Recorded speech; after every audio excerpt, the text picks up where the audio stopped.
लाल पीरियर बिंदी वाले, आई किलिप माला बिंदी वाले, अंगूठी माला किलिप बिंदी वाले, रंग बिरंगी टुकली वाले, 5 रुपया दाम बा, लेवे के काम बा। रंग बिरंगी टिकली वाले। टमाटर ले हो, लेला 10 के 2 किलो। ए भाई रुको ना, मत हमें मत बेच लो गांगे। ले हमरो ले लेबे दा। हम अपन बेचबे लगे, तू अगल कपार पर ले 10 के 2 किलो सस्ता लागल बा। ए तू आगे जा। ठीक बा, बड़ा तनी। तू ही बच लो, आइला 10 के 2 किलो। 10 के 2 किलो, 10 के 2 किलो। लेला टमाटर ले लो 10 के 2 किलो।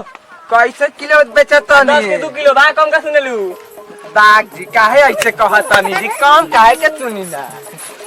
ले लो दी तो 2 किलो। ए बिंदी वाले बिंदी वाले बिंदी वाले जे ले ए भाड़ न तभी ले लेबे दा।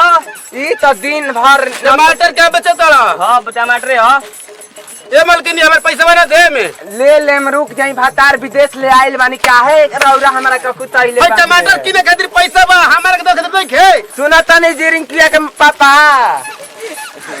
पापा बोला का कर। तनी पैसा दे दी है बिंदी आलू के। दे दी का रुपया बाजी? 50 रुपया 50 आना रहे। अच्छा ठीक बा, रुक जाई, अभी हाँ। बिंदी उंदी लेवे के बा। ठीक बा, बिंदी लग बना भाई कंपनी में बिंदी पानी कर। जय हो लक्ष्मी, जय हो सी बरसा 10 रुपया और दी, टमाटर ले ली है।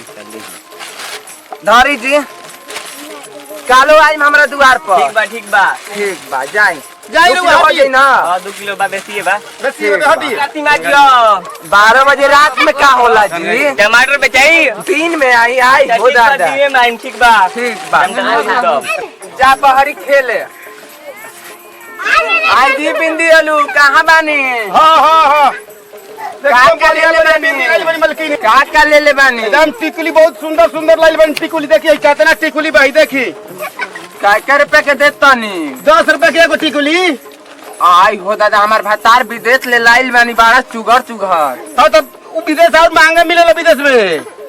जाए दी एक पता दे दी ना।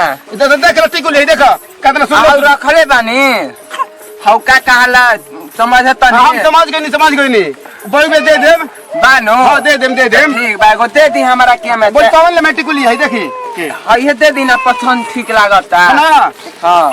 हैली एगो मेरे पैसे गोलियो दे दियो। एगो हाई दे दी। इहो क्लिप ले ली। एगो का रुपया? 20 रुपया भाई खाली। ए रिंकी के पापा तंदी तो 20 रुपया।